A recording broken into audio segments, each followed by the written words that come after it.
the cause-effect relationships are by and large timeless. There's evolution. Evolution is how something changes over a period of time.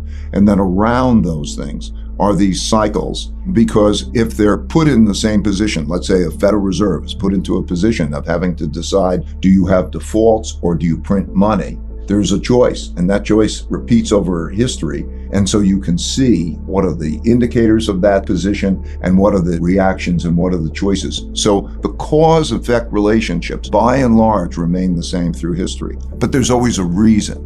We're changing the world order, okay? In 1945, we started the New World Order. What I mean is, throughout history, there's a fight for control, because there's no world court that you go to and plead your case. And so there's a fight for power. So there's a war, and then the winners come out of that war, and the winners set the rules.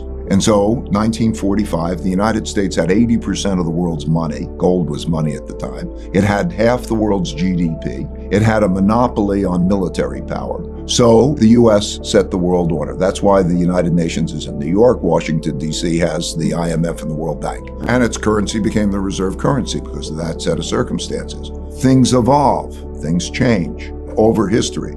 So the three big things that are changing now that haven't occurred in our lifetime is the amount of debt and money creation, which affects the value of money, and you could see it affecting what's going on every day. The large debt puts central bankers in a choice. Do you pay it back with hard money, or do you pay it back with printed devalued money?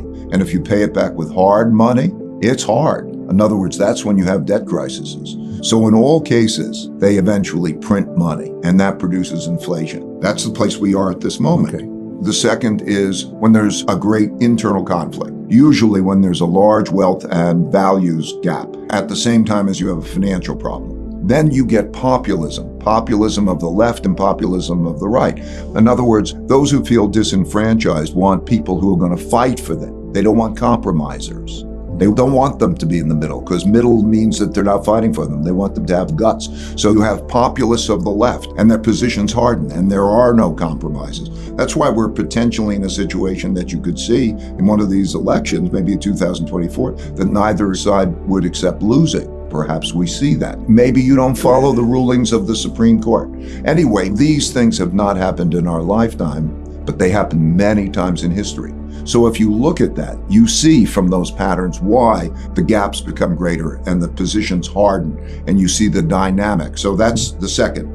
And the third is the rise of a great power to challenge the existing great power. In other words, I gave you the example of how the United States was so dominant in 1945. Now it's not as dominant. It is not dominant. In other words, China and the opposition is as strong as the United States and its allies. And so we have a conflict. And there are 5 kinds of wars, and they start in this order, just sequentially, typically. A trade war, a technology war, a geopolitical influence war. Then you get into a capital and economic warfare, which we are now with sanctions. They always happened in history. And then there's a military war. And so you could see that progression happen through time. I think that there's a tendency to look at the economy in a rearview mirror, seeing low levels of inflation, and also not understanding monetary inflation. There are 2 types of inflation. There's an inflation when the demand is pressing up against the ability to produce. So we had that kind of inflation. Unemployment rates go down and there's a limit to the capacity to produce. There's also a monetary inflation. And a monetary inflation means, very simply, if you produce more money in credit, if that increase is greater than the production of the goods and services, prices will go up. It creates a spiral, which we're seeing now. In other words, the selling of bonds. So it makes the imbalance become greater, because not only do you sell the bonds to pay for the deficit governments do, but holders of bonds choose to sell bonds because they're not producing a good real return. Now, that just mechanistically may be a little bit tricky for some people, but what that means is when you have a big supply-demand imbalance like that, either interest rates have got to go up to curtail that demand, or the central bank has to print more money, and they always print more money. So that dynamic of monetary inflation, the type of thing that makes the 70s, or the type of thing that makes inflationary depressions like happened in the Weimar Republic in Germany in the early 1920s, that kind of inflation I don't think is paid enough attention to. Inevitably, there's a certain amount of debt that has to be paid. And one man's debts are another man's assets. And the more debt you have, the bigger the problem is. And so when you have a lot of debt and you have to pay it back, you're either going to pay it back in hard money, or you're going to pay it back in depreciated money. And that becomes the choice of the central bank. That's why you get stagflations. That's why we have an environment like we have now. You have economic weakness. You have a stagnant economy, low growth, and with high inflation. And that happens through this monetary situation that I'm describing, in which the central bank tries to deal with a middle course. In other words, what does the central bank want? Not too high inflation and not too low growth. And so when there's a lot of debt, because one man's debts are another man's assets, it becomes very difficult, a balancing act. And that is when you have stagflation, when you produce it. So just like in the 1960s, late 60s, we spent a lot of money on guns and butter, we called it, right. The Vietnam War, social programs, and so on. We wrote too many checks relative to the money we had in the bank, which was gold at the time. 1971, the devaluation.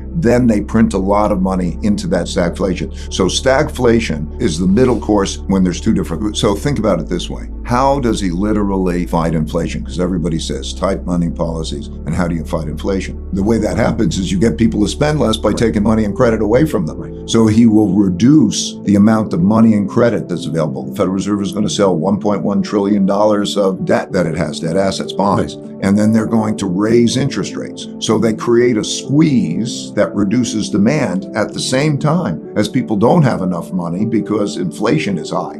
The buying power is less. And then what that act is to reduce buying power again to reduce inflation, but it comes at a big cost. And that is stagflation. I want to explain inflation in a very simple way. There's a certain amount, quantity of buying, that is of how much money and credit you're given, divided by the amount of quantity of goods and services sold. In other words, if there's a lot more money and credit produced than there is goods and services produced, you will have an inflation, and the magnitude will be a function of that ratio. Over that period of time, there was a very enormous amount of money and credit that was produced, and there were some bottlenecks and shortages of production and disruption because of mostly of a combination of COVID and also geopolitical issues. Yeah. So there was some effect. Most of the inflation came from the production. We attribute it. We can go down to actually calculate it. Most of that was due to the enormous increase in money and credit and spending that was produced. If you now look at the United States, it's no longer dominant militarily. It's no longer dominant economically because China has become comparable and is a larger trading partner with other countries than the United States is, the amount of trade and so on. It's a very unique power. Think about it. You can print the money that the world will accept. Now that means when they accept it, they buy your bonds, they buy your debt. That's what they hold these in, which are promises to receive this currency that you can print. So there are two things now that are jeopardizing that position. Dollar's now strong, but there are two things, we want to hold on to that position. Two things that threaten it. First is the printing and devaluing money, but all countries right now are doing it. So in all countries, currencies are depreciating against goods and services prices. And then the other issue, which is interesting, is the weaponization of the dollar in the form of sanctions. America is certainly in relative decline. In other words, has been. Education is not the same. Military power is not the same. Economic power is not the same. If we're